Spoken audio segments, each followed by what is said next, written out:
18 சித்தர்களுள் ஒருவரான குதம்பை சித்தரின் வாழ்க்கை வரலாற்றை இந்த காணொலியில் நாம் காணலாம். எங்க சேனலை ஃபர்ஸ்டா பாக்குறவங்க யாராவது இருந்தா சப்ஸ்கிரைப் பண்ணிக்கோங்க. அதோட கூட பெல் ஐக்கனையும் மறக்காம கிளிக் பண்ணிடுங்க. எத்தனையோ விதமான பொழுதுபோக்குகள் இருக்க இறைவனின் புகழை பரப்புவதற்கான வாய்ப்பினை எங்களுக்கு தாருங்கள். வாருங்கள், குதம்பை சித்தரை குறித்து இக்காணொலியில் நாம் காணலாம். இவர் பிறந்த ஊர் தஞ்சாவூர் பக்கம் ஆகும். இவர் யாதவர் வகுப்பை சார்ந்தவர். இவர் பசுக்களை மேய்க்கும் தொழில் செய்து வந்த தம்பதியருக்கு பிறந்தவர் ஆவர். இவரது அன்னைக்கு ஆண் குழந்தை மீது மிகுந்த பாசம். ஆண் குழந்தையாக இருந்தாலும் பெண் குழந்தை போல அதிக அழகு. அந்த அழகை மிகைப்படுத்த குழந்தையின் காதிலே ஒரு தொங்கட்டான் அணிவித்தால் அந்த புண்ணியவதி அது ஆடும் அழகை பார்த்து குழந்தையிடம் மனதை பறிகொடுப்பாள். அந்த அணிகளின் பெயராலே குதம்பை என்றே மகனை அழைக்க ஆரம்பித்து விட்டாள் அம்மாது. அத்தாய் சூட்டிய செல்ல பெயரே அவருக்கு நிலைத்து விட்டது. கன நேரம் கூட குழந்தையை பிரிய மாட்டாள். அப்படி ஒரு பேரன்பு. மகனுக்கு 16 வயதானது. அதுவரை அம்மா பிள்ளையாகத்தான் இருந்தார் குதம்பையார். ஒரு நாள் ஒரு சித்தரை சந்தித்தார் அவர். குழந்தாய் குதம்பை, நீ சாதிக்க பிறந்தவன். உனக்கு உன் தாய் திருமணம் முடிக்க இருக்கிறாள். ஆனால் அது நடக்காது. காரணம், நீ கடந்த பிறவியில் ஒரு காட்டில் இறை தரிசனம் வேண்டி தவம் இருந்து வந்தாய். ஆனால் இறைவனை காண முடியாதபடி விதி தடுத்து விட்டது. உன் ஆயுளுக்கு குறிக்கப்பட்ட நேரத்தில் நீ எந்த காட்டில் தங்கி இருந்தாயோ அங்கே ஒரு நாள் பெரும் புயல் அடித்தது. ஒரு மரத்தின் அடியில் தவநிலையில் இருந்தபடியே நீ உயிர் விட்டாய். விட்ட தவத்தை தொடரவே நீ இஜென்மம் பிறந்திருக்கிறாய். தவம் என்றால் என்ன தெரியுமா என்று கேட்டார் அச்சித்தர். தவத்தின் மேன்மை, யோக சாதனைகள் பற்றி குதம்பையாருக்கு எடுத்துச் சொன்னார் அவர். குதம்பையார் மிகுந்த பணிவுடன் அவற்றையெல்லாம் கேட்டு தன்னை ஆசீர்வதித்து இப்பிறவியிலும் தவம் தொடர ஆசி வேண்டினார் அச்சித்தரிடம். சித்தரும் குதம்பையாரை ஆசீர்வதித்து சென்று விட்டார். குதம்பையாரும் அவரை வணங்கிவிட்டு தாயாரிடம் சென்றார். அவரின் தாயாரோ அவருக்கு பல இடங்களில் பெண் பார்த்து வைத்திருந்தார். தாயை கண்ட குதம்பையார், அம்மா, உடலை கட்டுப்படுத்தி வைக்க வெங்காயம், அதாவது பால் காயம் இருக்கிறது, மிளகு இருக்கிறது, சுக்கு இருக்கிறது. இவற்றை கலந்து மருந்தாக்கி உண்டால் ஒரு பெண்ணின் காயம், அதாவது உடல் நமக்கு எதற்கு தேவைப்பட போகிறது? பெண் இன்பத்தால் பயன் என்ன என்று கேட்டார் குதம்பை சித்தர். இவ்வரிகளை கேட்ட தாயாருக்கோ மிகுந்த அதிர்ச்சி. என்னடா சித்தன் போல் பேசுகிறாயே? இல்லறமே துறவரத்தை விட மேலானது. உன்னை பெற்றதால் நான் மகிழ்ந்தேன். நீ பெரும் குழந்தைகளாலும் நான் மகிழ வேண்டும். ஒரு தாயின் நியாயமான ஆசை இது. அதை நிறைவேற்றி வை. அம்மாவின் கண்ணீர் குதம்பையாரை வருந்த செய்யவில்லை. அவரது எண்ணமெல்லாம் முந்தைய பிறவியின் தொடர்ச்சியாக தவம் செய்வதிலேயே இருந்தது.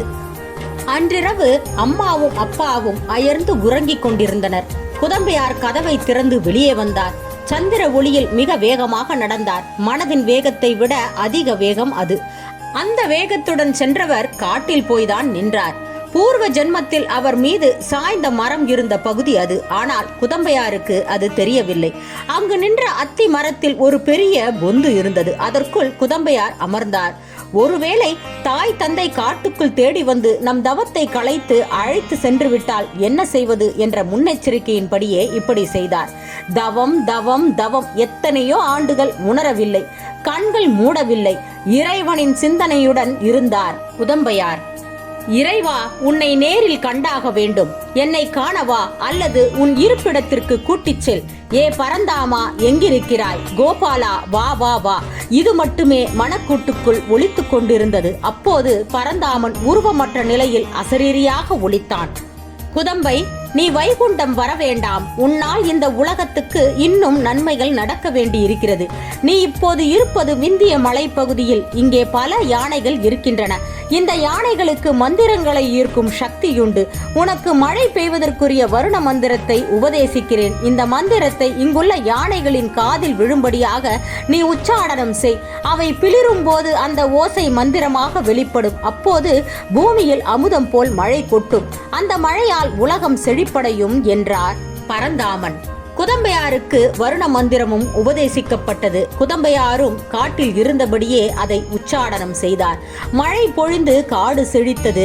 யார் வாசியோகம் என்ற கலையை பயின்று ஆழ்ந்த நிலையில் இறைவனை வணங்குகிறாரோ அவர்களெல்லாம் குதம்பை சித்தரை மானசீக குருவாக ஏற்று மழை வேண்டி வணங்கினால் இன்றும் மழை பெய்யும் என்ற அதீத நம்பிக்கை இருக்கிறது. யோக வித்துவான்கள் வாசியோகம் அதாவது பிராணாயாமம் போன்றது பற்றி இளைய தலைமுறைக்கு கற்றுக் கொடுத்து அதன் மூலம் எதிர்காலத்தில் தண்ணீர் கஷ்டமின்றி வாழ ஏற்பாடு செய்ய வேண்டும்.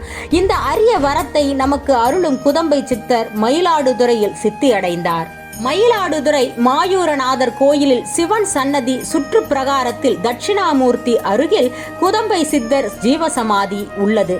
இங்கு இவருக்கு தனி சன்னதியும் உள்ளது. மழை வேண்டி இவருக்கு விசேஷ பூஜை செய்தால் பெய்யென பெய்யும் மழை என்பது அதீத நம்பிக்கையாகும்.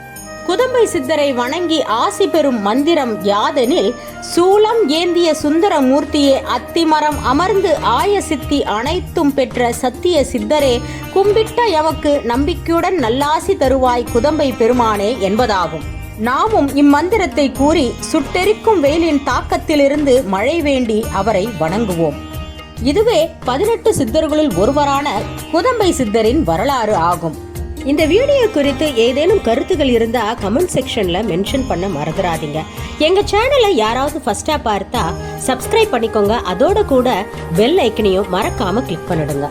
பல ஆன்மீக அன்பர்களின் கோரிக்கையின் பேரில் நாங்கள் இவ்வருடம் மே மாதம் முதல் அயோத்தி ராம ஜென்ம பூமிக்கு 2 நாள் சுற்றுலா அழைத்து செல்ல உள்ளோம்.